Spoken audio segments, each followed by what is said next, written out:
आणि आपला असं असतं, याला आडेव त्याची जिरव, त्याला आडेव त्याची जिरव, याची त्याची आडविण्यात आणि जिरविण्यात आयुष्य घालवत असाल तर एक दिवस दुष्काळ पडेल आणि सगळ्यांची जिरल्याशिवाय राहणार नाही, ही 100% सत्यता आहे. विठ्ठल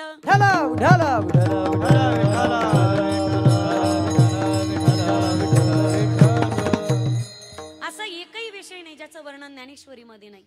महिलांकरता सांगते, किचनची मांडणी कशी करावी बरं का योगी येतात. अर्ध्या ओवीत माऊली सांगतात, अर्ध्या ओवीत स्वयंपाकघराची मांडणी. तुम्ही म्हणताल आई या हे पण माहिती का म्हणून वाचित जा ज्ञानेश्वरी, दररोज 5 ओव्या तरी वाचत जा.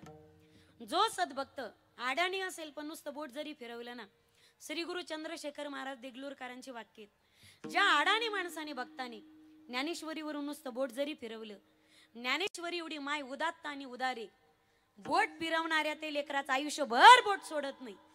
हा उपकार ज्ञानेश्वरीचा प्रत्येक जीवावरती. एकतरी अनुभवावी, एकतरी अनुभवावी, एकतरी अनुभवावी, एकतरी नवा म्हणे ग्रंथ श्रेष्ठ ज्ञानेश्वरी, एकतरी ओवी अनुभवावी, एकतरी ओवी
ज्ञान होय मुडा अति मूर्ख त्या दगडा, वाचावी ज्ञानेश्वरी डोळा पहावी पंढरी, सुगरिणी आणि उदारिणी रसज्ञानी जेवणारी. किचनची मांडणी सांगितली. विचारू प्रश्न महिला मंडळ, बाईला स्वयंपाक करता यावा का वाढता यावा? काय म्हणणं आहे तुमचं? मी माईक घेऊन येऊ का खाली? हा काय केबीसीतला प्रश्न नाही. चुकलं तर चुकलं. इथं काय कोणाला फाशी नाही. दुसरी गोष्ट, मी शुद्ध शाकाहारी, कोणाला खात नाही. खोटं बोलायचं पण रेटून बोलायचं. सिर सलामत तो पगडी 50, बचेंगे तो और लढेंगे. आत्मविश्वास काय हारायचा नाही फक्त. बाईला स्वयंपाक करता यावा का वाढता यावा? करता यावा आणि वाढता यावा, बरोबर आहे ना? केला तर वाढायचं कोणी आणि वाढलं तर करायचं कोणी? नवरेनी का सासूनी? करता यावा आणि वाढते. सुग्रंथीला म्हणतात, सुग्रंथीला म्हणतात जी कोंड्याचा सुद्धा मांडा बनवते. हल्ली पुस्तकात पुस्तकात पाहून स्वयंपाक करायला शिकलेल्या सुगरणी गॅसवरती कढई ठेवावी, तेल टाकावं, चमचाभर जिरं टाकावं, चमचाभर मोहरी, चिमूटभर हिंग, 4 कढीपत्त्याची पाने. तोपर्यंत किचन मधून वारं येतं, कढीपत्त्याची पाने उडत येत. कुठे गेली बरं कढीपत्त्याची पाने? तोपर्यंत फोडणीचा धुराळा. तशी आमटी पिताना नाही गोमूत्राची आठवण आली ना तरच बोला. आणखी एक प्रश्न विचारू तुम्हाला, देवाची पूजा करावी की देवावरती प्रेम करावं? थोडासा मॉनिटरला क्लिअर आवाज द्या. प्रेम करावं का पूजा करावी? देवाची प्रेमही करावा आणि पूजाही करावी. मला वाटलं तुम्ही भोळे तर तुम्ही चॅप्टर निघल्या. वा वा, क्या बात आहे. आपल्यासाठी आपणच टाळ्या वाजवा एकदा. वा वा. देवाची पूजाही करावी आणि प्रेमही करावं. पण एका वाक्यात जर सांगायचं ठरलं तर प्रेमाने देवाची पूजा करावी. सुमनाने पूजिले शंकरासी, सुमनाने पूजिले शंकरासी. सुमन म्हणजे खालच्या आळीतली का वरच्या आळीतली? सुमन म्हणजे फुल, सुमन म्हणजे चांगलं अंतःकरण. एका वाक्यात सांगायचं ठरलं तर प्रेमाने देवाला पूजावं, प्रेमाने देवाला पूजावं. हल्ली आमची पूजा तर एवढी डेंजर चालली, ह्या टोपल्यात पाणी घेते, टोपल्यात आणि वरून देव सोडी त्या डुबुक डुबुक डुबुक. त्याला विचारित बी नाही, बिचाऱ्या तुला पोहता येतं का नाही कोणाला. खाली बस सोडली, दात घासायच्या ब्रशनं देवाला घासायला येतात खरा खर. देवाला घाशी त्या नवर देवाला दाखवते. कस काय निघला कोण खरा, कोण मळतो ग खरा, मळतो कोण, त्याला घासा आणि याला दाखवा. विठ्ठल विठ्ठल विठ्ठल विठ्ठल विठ्ठल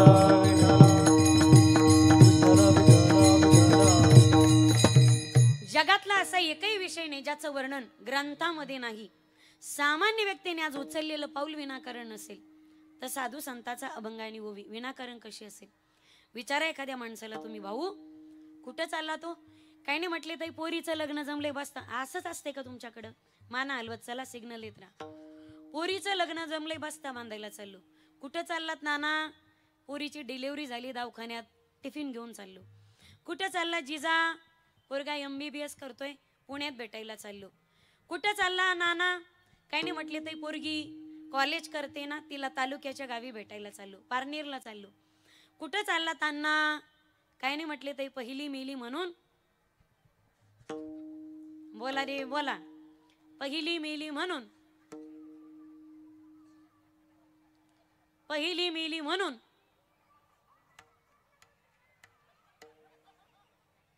बोला बोला बोला, काय म्हणणं आहे तुमचं. पहिली मेली म्हणून, तुमच्या जे ओठात आहे पोटात आहे ते माझ्या ओठात आहे. पहिली मेली म्हणून दुसरी, असंच म्हणायचंय तुम्हाला. आता एकच भेटाना माऊली, दुसरीच्या कुठं गप्पा आणतात तुम्ही. गणपतीला 2 बायका रिद्धी आणि सिद्धी, तुमची एकच पण मोठी जिद्दी. एकच नारी जगात भारी, एकच भेटाना इथं दुसरीच्या कुठं गप्पा आणतात. तुम्हाला बरं वाटत आम्ही मरण, तुम्ही दुसऱ्या घेऊन येऊ, असं कसं जमन. एकच बायको नीट जगू देईना पा, एकच बायको नीट जगू देईना. कधीतरी हॉलमध्ये पाहुणे रावळे बसलेले असाव आणि तिच्या बिचारीच्या तोंडाचा पट्टा सुटाव कोणाच्या, करेक्ट एकीच्याच. तिला तुम्ही किती रिक्वेस्ट करा, माझी माई जगदंबा तुझ्या पाया पडतो ग, फक्त हॉल मधले पाहुणे रावळे उठून जाऊ दे. मग तुला काय कानाला धरून 4 भीतीच्यात खासकायचं, काय भांडायचं तर भांड. पण ती बिचारी इतकी खानदानी असते ना, ती आवाज सोडून बोलती. ती म्हणते माणसं असू नाही तर कोणचं असू, मी बोलणार म्हणजे बोलणारच. लहानपणी म्हणायची पा, बेंडकीला दगड मारू नका बायको. बोला बोला बोला बायको, तुम्ही दगड आणले होते का लहानपणी, हे काऊन बोला नात. मग लहानपणी म्हणायची बेंडकीला दगड आणू नका बायको, मुक्की भेटती. आता तुम्हाला घरी कधी कधी कदरल्यावर असं वाटत असेल ना, लहानपणी नेम धरून बेंडकीचा तोंड पाहून दगड आणला असता तर बरं झालं असतं. कारण ज्याची बायको मुकी तो सर्वात, आमचे महाराज सोडून तुम्ही सर्वांनी म्हणायचं विठ्ठल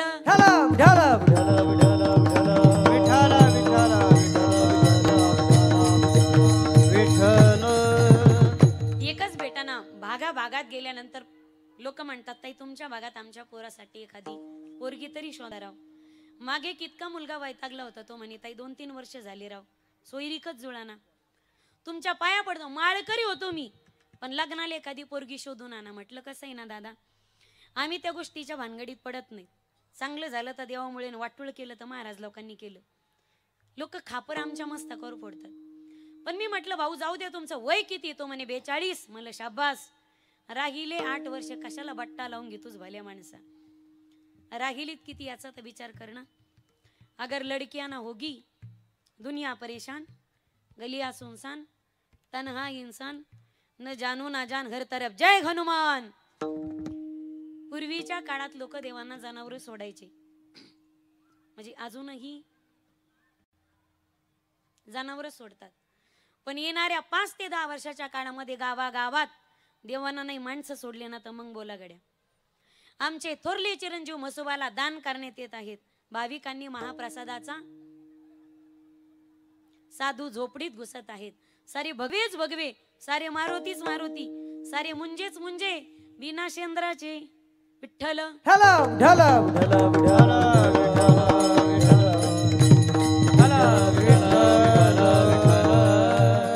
इथं कीर्तनाच्या आधी पंगत झाली वाटतं ना, नंतर आहे का, नंतर आहे का झाली, नंतर आहे ना. तुम्ही घरून खाऊन तर नाही ना आले, मला कसे मग तुम्ही पक्की तंद्रीत दिसायलेत?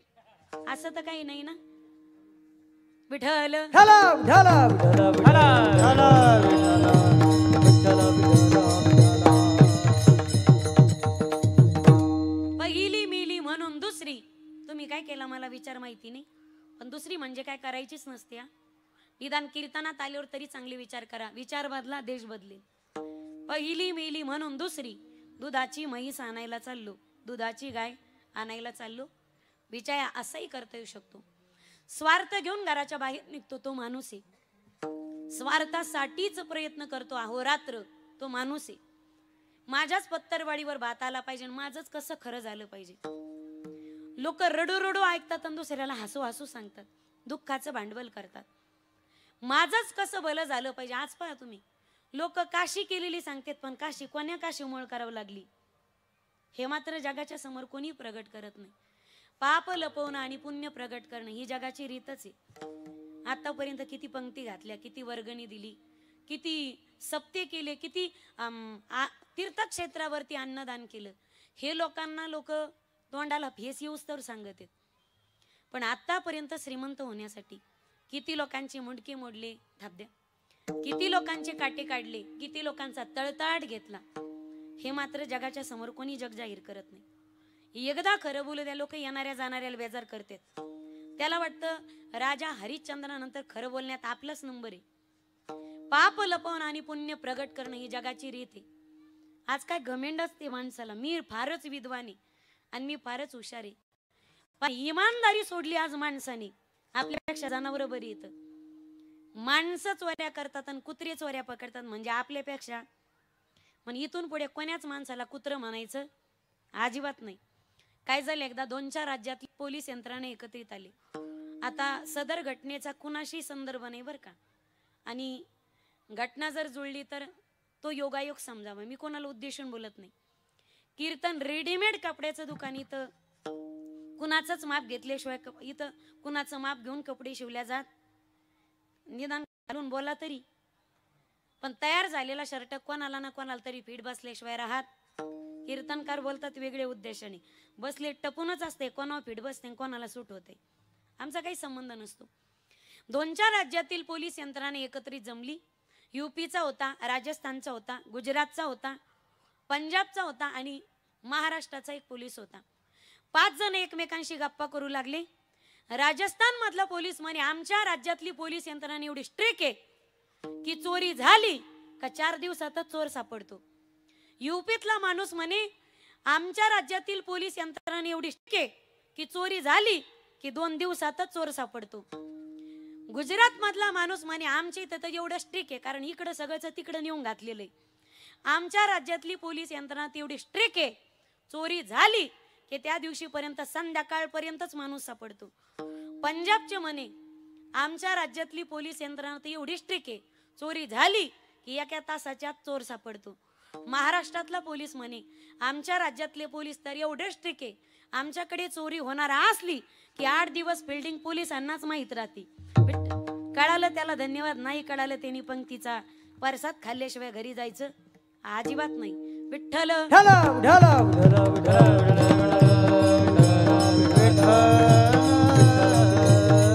स्वार्थासाठी प्रयत्न करतो कदाचित तो माणूस आहे ज्यांच्या प्रपंचातही स्वार्थ आहे, परमार्थातही स्वार्थ आहे, तो माणूस आहे.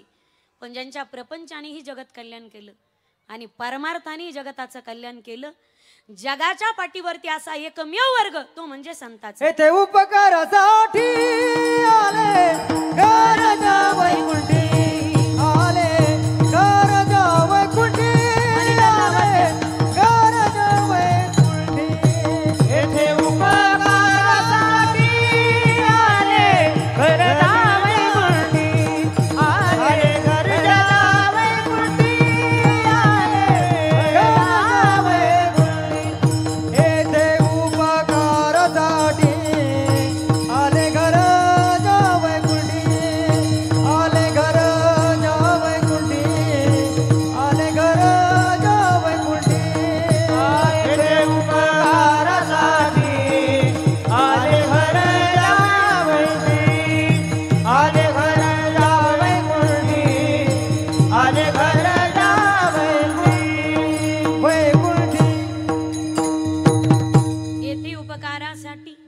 आले घर जा वैकुंठी, शोधून आले संत. थोडा आवाज वाढून द्या. हिताहित जगाचे येतो हिताचा कळवळा, कडक करावाच. पडती हाती म्हणून काळा, लेकुराचे हित जाणे माऊलीची चित्त. जगात अशी एकमेव जाते ती म्हणजे संताची. जगत कल्याणासाठी ज्यांनी अवतार घेतला अशा संत भूमी तुमचा माझा जन्म झाला.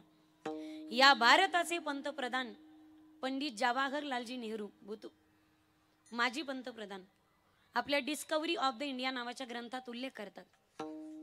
ते म्हणतात जगात झाले नाही तेवढे संत भारतात जन्मास आले. भारतात नाहीत एवढे संत महाराष्ट्रात जन्मास आले. ही महाराष्ट्राच्या मातीची सगळ्यात मोठी पुण्य आहे. पण हयातीत असताना महाराष्ट्रातल्या लोकांना संतांची किंमत कळाली नाही. हे महाराष्ट्राच्या मातीचं सगळ्यात मोठं दुर्दैव आहे. असताना केलं जातं ते दर्शन आणि व्यक्ती गेल्याच्या नंतर केलं जातं ते प्रदर्शन. आज दर्शनापेक्षा सुद्धा प्रदर्शनाला प्राधान्य देणारा समाज आहे.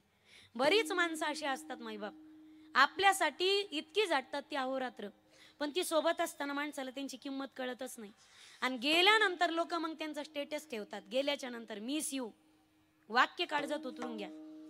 लाखा मोलाची माणसं, लाख आते हैं लाख जाते हैं लेकिन लाखों की आने से और जाने से एक की कमी कभी पुरी नहीं होती. माणूस गेल्याच्या नंतर त्याचा स्टेटसला फोटो लावून मिस यू म्हणण्यापेक्षा माणूस जोपर्यंत आहे ना तोपर्यंत त्या जीवाला जीव देणाऱ्या माणसाला सोबत असताना त्याच्या सोबत विथ यू असं म्हणत जा. कोणताच माणूस तुमच्यापासून तुटणार नाही. विठ्ठल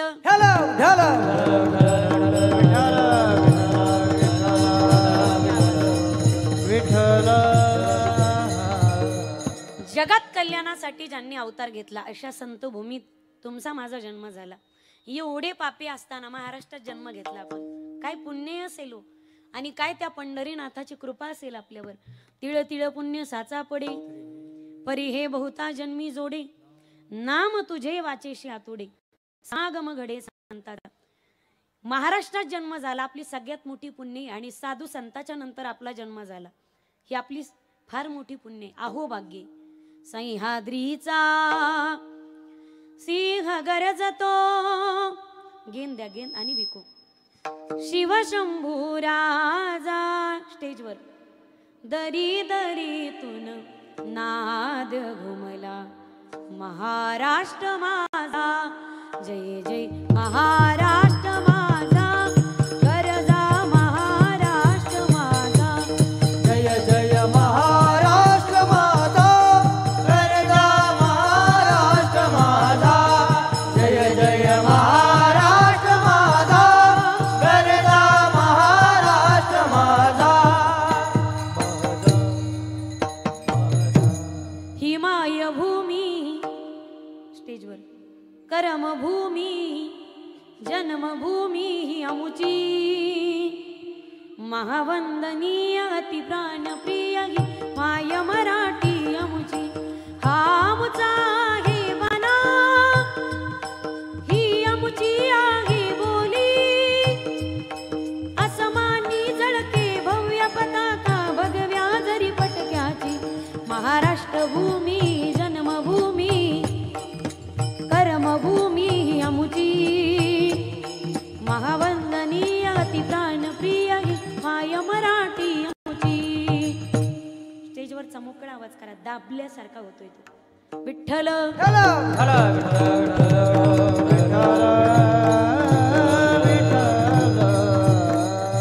आपला जन्म महाराष्ट्रात झाला, साधू संताच्या नंतर झाला.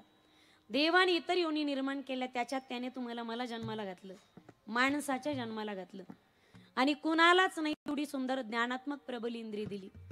हस्तो पवित्रो यदि दान पुण्यम, पादो पवित्रो यदि तीर्थयात्रा, कंठ पवित्रो यदि नाम घोषो, हृदयो पवित्रो यदि ब्रह्मनिष्ठः.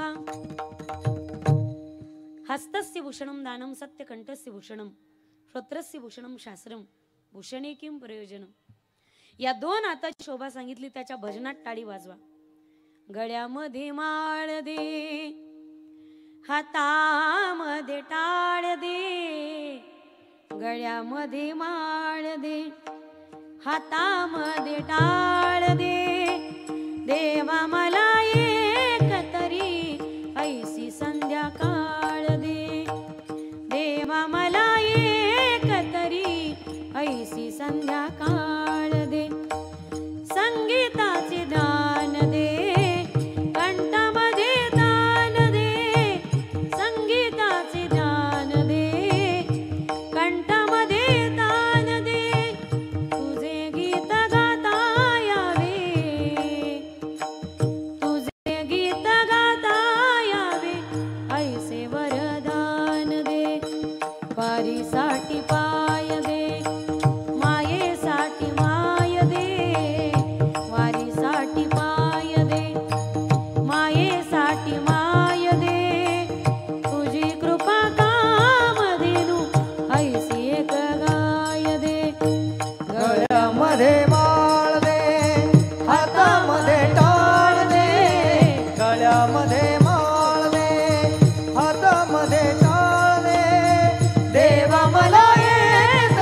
देवाच्या भजनात टाळी वाजवा.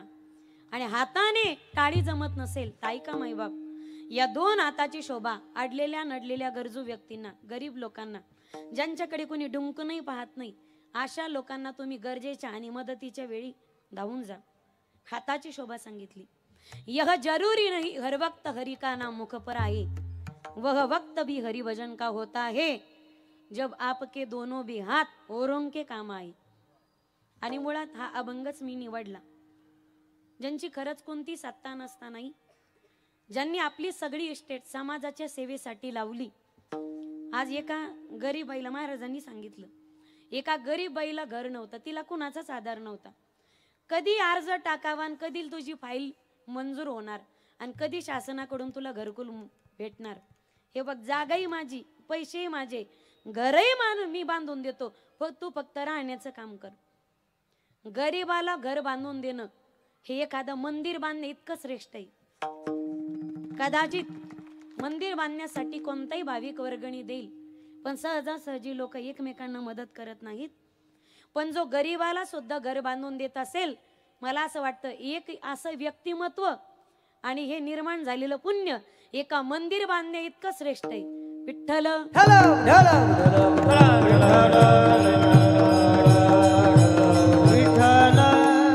हे तुम्हाला माहिती आहे की नाही मला माहिती नाही. यापूर्वी कोणी याचा उल्लेख केला की नाही मला माहिती नाही. एक पोरगी सगळी भाजली होती, पाठीला पूर्ण भाजली होती. मायबापाने मेली म्हणून सोडून दिली. तिला सुद्धा दवाखान्यात योग्य उपचार करून, ह्या छोट्या छोट्या गोष्टी असतील मायबाप, छोट्या छोट्या गोष्टी, पण छोट्या छोट्या गोष्टीतून तुमची माणुसकी सिद्ध होते. आज माणूस समाजासाठी झटतोय. मी भाऊंच्या आधी, विजू भाऊंच्या आधी सुद्धा योगिता ताईचं कौतुक करेल. एकदा त्या माऊलीसाठी जोरदार टाळी वाजवा. नवरा समाजासाठी झटतो आणि एखादी बायको जर आडवी आली ना, काय टाफी तिची समाजासाठी काही करायची. आधी घरातून पाठिंबा लागतो. प्रत्येक यशस्वी पुरुषामागे एका आदिशक्तीचा, एका स्त्रीचा हात असतो. मग ती कधी त्याची आई असेल, कधी पत्नी असेल, कधी मुलगी असेल, कधी सून असेल, कधी आजी असेल, कधी आई असेल, कधी बायको असेल. विविध स्वरूपामध्ये ती स्त्री शक्ती त्याची शक्ती बनण्याची कृपा करते. आणि योगिता ताई, तुम्ही तिकडं गृह खातं सांभाळताय, म्हणजे होम मिनिस्टर. आमचं काय कमी काम असतं का? काय तुम्ही घराच्या बाहेर करतात, म्हणजे बायकोचं काम काय घरात काय कमी नसतं. तुम्ही तिकडे कुटुंब सांभाळताय म्हणून विजूभाऊ समाजासाठी काहीतरी करू शकतात. नाहीतर बायकांनी घर नाही सांभाळलं ना तर त्याचा सँडविच होतो. मग घर पाहावे की समाज पाहावा. म्हणून माझी इथं बसलेल्या प्रत्येक माझ्या भगिनीला माझी विनंती असेल, प्रत्येक भगिनीनं आपलं कुटुंब व्यवस्थित सांभाळावं. घरातले वादविवाद, आपल्या घरातला करता धरता पुरुष देश धर्म आणि समाजसेवेसाठी मोकळा ठेवा. त्यावेळी प्रत्येक घराघरामध्ये विजूभाऊ सारखा कार्यकर्ता आणि समाजसेवक जन्माला आल्याशिवाय राहणार नाही. विठ्ठल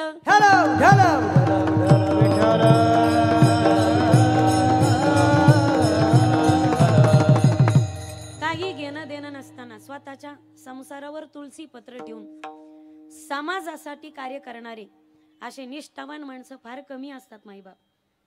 अशा लोकांना खरंच जपत चला. नाही तर येड्या इद्र्याला आम्ही पाठिंबा देतो, तो त्याच्याच घर भरत राहतो. आपली लेकरं फक्त सतरंजांचा टाया उचली देत, त्यांचे पोरं तिकडे अमेरिकेत. श्रीमंत लोक श्रीमंत होत चालले आणि गरीब आणखीन भिकारी होत चालले. जो स्वतःचं घर भरत असेल, मी काय कोणाचा प्रचार वगैरे करायला नाही, मी काय स्तुती पाठक नाही कोणाची बी स्तुती करायला. मला या मित्र परिवाराने जेवढं सांगितलं, इथं नवरा बायको बद्दल सुद्धा धड बोला ना. आता बघ, हे खरं आहे का नाही? खरं बोल, फक्त माना हलवत चला तुम्ही. मी बोलते हे तुम्हाला चांगलं कळत आहे ना? तुम्ही खरंच जागी आहात ना? सिग्नल देत राहा गड्या. म्हणजे मी किती बडबड केली तुमचा काहीच रिस्पॉन्सच आला नाही, तुम्ही तसेच आपले धरून आणल्यावनी, म्हणजे काहीच नाही. काहीतरी एक्सप्रेशन दिसू द्या तुमच्या चेहऱ्यावरती.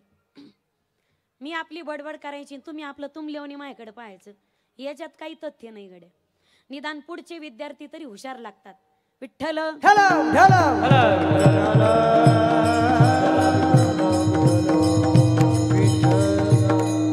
आज नवरा आणि बायको सुद्धा एकमेकाविषयी नीट बोलत नाही, धड बोलत नाही. पण हजार मित्र ज्या अर्थी माननीय श्री विजू भाऊ विषयी जर एवढ्या ग्वाह्या देत असतील, खरंच आमच्या परिसरात असा माणूस होणार नाही. खरंच विजू भाऊंसारखा दुसरा मित्रच नाही. प्रत्येक संकटात आम्ही त्यांच्या पाठीशी उभं राहू. अरे लोक स्वतः पेट्रोल जर भरत असतील, बऱ्याचदा आम्हाला कीर्तनात सुद्धा सांगावं लागतं लोकांना, लांबून आलो बरं का, म्हणजे कीर्तनकाराची पण लोक दखल घेत नाहीत. आम्हाला टोल नाके सुद्धा फुकट नाही का, समाजासाठी पळत येत म्हणून. लोक म्हणते तुम्ही काय फुकट करतात का. कदाचित ओळखीतले माणसं असले तर त्यांना इशारा करावा लागतो जाता जाता की दुरून आलोय बरं का, इकडून आलो तिकडून आलो. जिथं लोक कीर्तनकाराचा विचार करत नाही. आता खोटं सांगणार नाही, 4 दिवसापूर्वीची गोष्ट आहे. भोकरदनकडे कीर्तन होताना मी केजवरून कथा करून निघलो. इथे आतीतटीचा प्रवास केला. गारा पडत होत्या हो. पडत्या पावसामध्ये आम्ही प्रवास करत होतो. एक वाक्य लक्षात घ्या, समाज पैसा देतो म्हणजे 2 तासात बबूल बोलून समाज कीर्तनकाराकडून पैसाच वसूल करून घेत असतो. ही गोष्ट अंतःकरणामध्ये उतरून घ्या. जीव घेऊन त्याला रस्त्यावरती धावं लागतं. आता तोही भाग कधी योग आला तर मी बोलण्याचा प्रयत्न करेन. एवढ्या अटीतटीचा प्रवास करून गेलो आम्ही. 300 किलोमीटर अंतर काटलं. 100च किलोमीटर राहिलं. तिकडं मंडप उडून गेला. लोक म्हणे येऊ नका कीर्तनाला, मंडप उडून गेला. म्हणजे लोकांनी याचाही विचार केला नाही, तुम्ही 300 किलोमीटर आलात म्हणजे पदरचं डिझेल खर्चून आलात. समाज कीर्तनकाराचाही विचार करत नाही हो. तिथं लोक भाऊ गाडीत बसले तर डिझेल गाडीत आहे का नाही हे सुद्धा भाऊंना माहिती नसतं. पण भाऊंचा मित्रमंडळ भाऊंची गाडी सुद्धा, टाकी सुद्धा फुल करून देतो, डिझेल सुद्धा भरून देतो. म्हणजे इथपर्यंत ज्या मित्रांना भाऊंची काळजी असेल, या प्रेमाला कधीच कोणाची नजर लागू नये गड्या. या प्रेमाला कधीच कोणाची नजर लागू नये. आणि मित्र परिवार एवढा प्रेम करतोय. भाऊंनी सुद्धा त्यांच्या आयुष्यात उत्तुंग यशाची शिखर गाठावीत. पण अडचणीमध्ये ज्या बालगोपाळांनी गोवर्धन पर्वत उचलायला काठीची सुद्धा मदत केली ना, ज्यांनी टीच का होईना आणि स्वतःची ताकद सर्वस्व पणाला लावून, खरं तर गोवर्धन उचलायला सगळी शक्ती भगवान कृष्णाची होती. पण भगवान श्रीकृष्ण आपल्या सगळ्या गोपाळांच्या जिद्दीवर, आत्मविश्वासावर आणि त्यांच्या प्रेमावरती गोवर्धन पर्वत उचलू शकले. छत्रपती शिवरायांनी स्वराज्याची स्थापना केली. पण 18 पगड जातीतील 12 बलुतेदार, 18 अलुतेदार या सगळ्या जाती धर्मातील निष्ठावंत मावळ्यांच्या जिद्दीवरती आणि समर्पणावरती या हिंदवी स्वराज्याची स्थापना केली. त्यावेळी छत्रपती शिवराय म्हणले नाहीत की मी एकटा कार्य करतो, नाही, तुमच्या जीवावर कार्य करतोय. आणि प्रत्येक मावळा मला गडा इतकाच महत्वाचा आहे. म्हणून गड आला आणि सिंह गेला अशी पुनरावृत्ती आपल्याला करायची नाही. गडही महत्वाचे आहेत आणि मावळ्यांना तुम्ही सुद्धा महत्वाचे आहेत. सांगण्याचा भाव आहे. भाऊंनी उत्तुंग करारी वास क्रिया करावी, यशाची शिखर गाठावीत, आकाशात झेप घ्यावीत. पण एवढं यश संपादन करत असताना अडचणीत ज्या मित्रमंडळींनी त्यांना साथ दिली ना, आयुष्यभर भाऊ सुद्धा, विजू भाऊ सुद्धा या मंडळीला नक्कीच विसरणार नाहीत. या प्रेमाची खात्री म्हणून तर आज एवढा समाज त्यांच्या पाठीमागे. नाही तुम्हाला पंढरपूरची वारी जमत, हरकत नाही. हाताने टाळी वाजवता येत नाही, हरकत नाही. निदान या 2 हाताने अडले नडलेल्यांना मदत तरी करा. वाक्य गोड बोलते मी, आवडलं तर टाळ्यांचा प्रतिसाद द्यायचा बरं का. म्हणजे खाली बसलेली फक्त तेवढंच करू शकतात. घरून खाऊन आलेली तर अख्खं जिरून टाकायचं. आणि जिरलं पुंडलिक वर्धे झाले की लगेच पंक्तीच धरायच्यात आपल्याला. विठ्ठल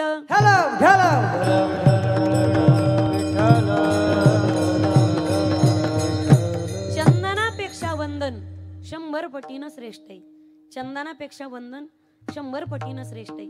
योगी होण्यापेक्षा लोकांच्या उपयोगी येणं 100 पटीनं श्रेष्ठ आहे. आणि माणसाचा प्रभाव चांगला असण्यापेक्षा त्याचा स्वभाव चांगला असणं 1000 पटीनं श्रेष्ठ आहे. विठ्ठल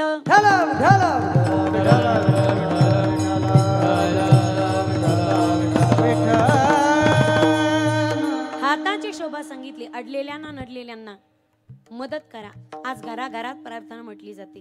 हीच मुची गायन चालू असलं की दादा याला इफेक्ट देत जा काहीतरी. हीच मुची स्टेजवर प्रार्थनान हेच मुचे मागणी. माणसाने माणसाशी कुत्र कुत्र्यासारखं वागणे. मग बोला बोला बोला, माणसासारखं वागत येत का पण माणसं? अरे एक पत्थर एक बार मंदिर जाता है तो भगवान बन जाता है. इंसान हर रोज मंदिर जाता है लेकिन पत्थर का पत्थर आहे. मला कधी आश्चर्य वाटतं, दगडाला बुक्का लावला तर दगडाचा विठोबा होतो, दगडाला भस्म लावलं तर दगडाचा महादेव होतो, दगडावर भंडारा टाकला तर दगडाचा खंडोबा होतो, दगडाला शेंदूर लावला तर दगडाचा गणपती मारुती होतो, दगडावर गुलाल टाकला दगडाचा भैरोबा होतो. माणसाला असा कोणता गण लावो? एक दिवस माणूस माणसात येईल आणि माणसाशी माणसासारखा वागू लागेल. तुम्ही मंदिरात गेल्यानंतर देवाकडे काय मागतात याही पेक्षा देवाकडे पाठ असताना तुम्ही समाजाशी कसं वागतात यावर आपलं मोठेपण माणुसकी ही ठरलेली असते. एखाद्याची पाईपलाईन जर आपल्या शेतातून जात असेल तर मला इमानदारीनं सांगा, ती पाईपलाईन तुमच्या ह्या कानातून ह्या कानावट बाहेर निघती, ह्या नाकापुडीतून ह्या नाकपुडीतून बाहेर निघती का, वरच्या वाटातून खालच्या वाटात निघती का, ह्या डोळ्यातून ह्या डोळ्यावट बाहेर निघती? कशातून जाती? आपल्या अंगावून जाती का? गडा गडा बोला, खोटं बोलू नका, इचूड असन तुमच्या तोंडाला, खरं खरं बोला. कुठून जाती ती पाईपलाईन? वावरातून जाती ना. वावरातून जात असेल आणि एखाद्याच्या जीवनामध्ये हरित क्रांती येत असेल, तुम्हाला ती खपत नसेल तर मायबाप तुमच्या जीवनामध्ये फक्त वाळवंटच आहे. पण तुमच्या वावरातून पाईपलाईन जात असेल आणि एखाद्याच्या जीवनात झालेली हरित क्रांती तुम्हाला सहन होत असेल तर परमात्मा एक दिवस तुमच्या आयुष्यात सुद्धा हरित क्रांती आणल्याशिवाय राहणार नाही. विठ्ठल